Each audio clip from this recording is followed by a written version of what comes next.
Hey, what's up everyone? I'm back with another video here. I know it's been a while. Basically, I haven't been interested in any of the releases that have come out, like the Nike signatures and just really nothing really until this shoe and the Adidas Crazy Light Boost 2015, which I picked up, and I might do a review for those even though it's like really late. So I'm still thinking about whether I should do one or not. But yeah, definitely interested in these because I was a fan of the Curry one and the clutch fit drive, so had to pick these up and give them a shot here. Thank you guys for subbing, for subscribing. I appreciate that. It's pretty good feeling that I guess some people want to see videos as they release. So thank you guys very much for that. Appreciate it. I still want to organize some kind of giveaway. I just have no concept of how to do that. So you guys have any suggestions or ideas, please put them in the comment section below, and I'll definitely check them out because I'd like to do something, but I don't know, what to do. So yeah, these are the Curry 2, obviously, Under Armour Curry 2, the Iron Sharpens Iron colorway. And well, they came in this box, if you guys care. Black and yellow box from Under Armour. Some people care about that, I doesn't really matter to me, but sorry, I can't show you the whole thing. It's not enough space here, but yeah, it's just a box, different from the one. They did a release at the Brown Houses where they had this really nice box. I think it was for like the first 30 customers. So I think some people got those, and that box is pretty sweet. But for me, I think the shoes are more important than the box, so I don't really care too much about that. So let's go ahead and talk about the shoe. And this is just initial impressions, I should say. Just a preview. I haven't played in them yet. And I just wanted to kind of give my thoughts on, when you have the shoe in hand and just trying them on for fit and things like that, and some design aspects. I don't want to spend too much time on the design, because I think other people out there can do a much better job than me using the correct terminology and really breaking the shoe down in terms of the technology. So go ahead and check out their videos, you know what I mean? But I'll just talk about some things that kind of stuck out to me. A lot of people are saying it looks like the Curry 1. It resembles this shoe, which I don't really see. The silhouette is obviously very similar. The overall outline of the shoe, the profile. Sorry to keep switching back and forth. I don't know how else to, show you this comparison here. The lace loops definitely are similar. Okay, so, wow, it's really hard to see, but yeah, the lace loops are definitely similar, right? I know I get that, like those, kind of resemble each other. Maybe the the toe guard area, that's pretty similar too, with the SC and the the design there, and the SC on the tongue, right? That's pretty similar too, I guess. You can see that. And yeah, but I think it kind of stops there for me. They just look more different to me than similar, to be honest. So, the midsole and the like the Curry one has a pretty flat outsole. It's in contact with the ground the entire length, whereas the Curry 2 has the segmented outsole in the forefoot and heel area.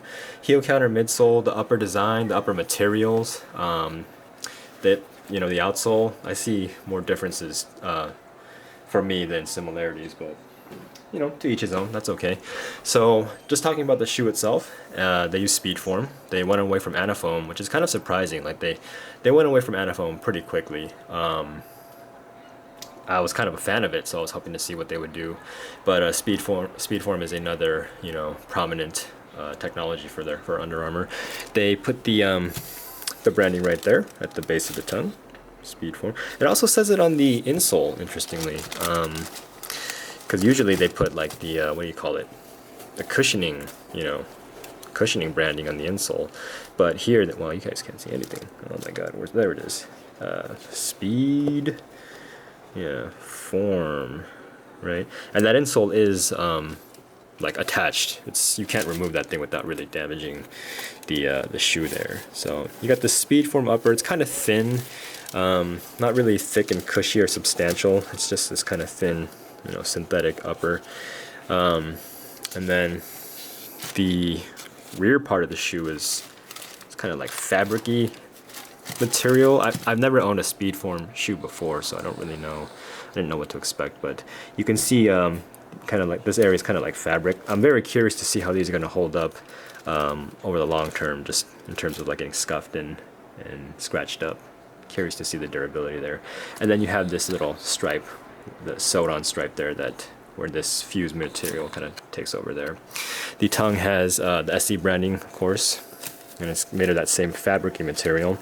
And then on the inside is that iron sharpens iron picture, where every shoe is going to have its own like logo kind of picture label. So that's this one. It's where'd it go? There you go. Iron sharpens iron. Sorry. There you go. In case that matters, you know, they did that for some of the Curry 1s, and we're going to see that with the Curry 2s. At least they're releasing frequently. I'm just glad they're back to like normal releases as opposed to these limited, you know, like overpriced packs and all that. So kind of silly in my opinion. They do have this area in the toe. I called it a toe guard, but it's not really, because it feels like the rest of the toe box. Really, there's no extra, you know, like protection here. It just feels like the rest of the toe box. So I don't really know if I would call that a toe guard, but it looks like one. Okay.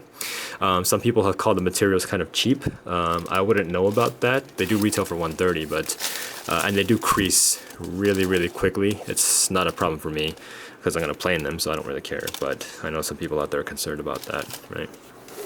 But not me. So that's kind of the upper, and then you have the charged midsole. So they went away from Micro G and went with charged, which is one of their the other prominent cushioning, I guess, right? And then you have the external heel counter, which is basically just plastic, and it's not super solid, but it's not like paper thin either. Okay, it's more on the flimsy side though. It's not like really substantial. And you have that outsole, very aggressive traction pattern with that shank plate right there, and it's cored out in the heel, which is pretty good for allowing compression, I think. I'm glad they went away from the flat herringbone and they angled it. It's very sharp and, you know, like a ridge. So the Curry 1 and the clutch fit drive had flat herringbone in the bottom, and those, you know, traction wasn't always the best on those, and you had to wipe them frequently. And I heard only good things about the traction on these so far, so I'm glad they kind of modified that. There is an outrigger, pretty aggressive outrigger on the distal side there. How can I show that? You can kind of see it right there. There you go. Yeah. So that kind of covers the overall design and the things that kind of stuck out to me.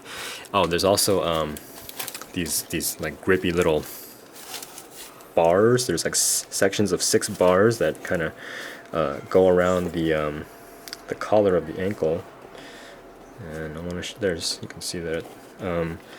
I don't know if there's any significance to them in terms of like storytelling, but they're kind of grippy, and maybe they're designed to, you know, grip your ankle area, or if you wear ankle braces or something like that, just designed to keep that area kind of more secure. But I don't really see the purpose for that. They are grippy and they feel pretty nice though, I will say that. But in terms of actual function, I'm not too sure what function they serve. So in terms of the fit, just from trying them on and walking around, I think they're closer to true to size, so whatever your most common size is, probably just go with that and you'll be okay. I do want to try half size down, but I'm not sure if there would be enough space here. There is a little bit of space up here in my true size, but not a lot, so I think they should be okay in your true size. So that kind of covers it. I want to get some time in them and get some games in them, and hopefully get back to you guys with the review and probably a head-to-head comparison with the Curry 1 at some point, just to, you know, break down how they stack up to each other. So thank you guys very much for watching as usual, and again, any comments, questions, or suggestions, go ahead and leave them below and I'll get back to you as soon as I can. And until next time, I will see you later. All right.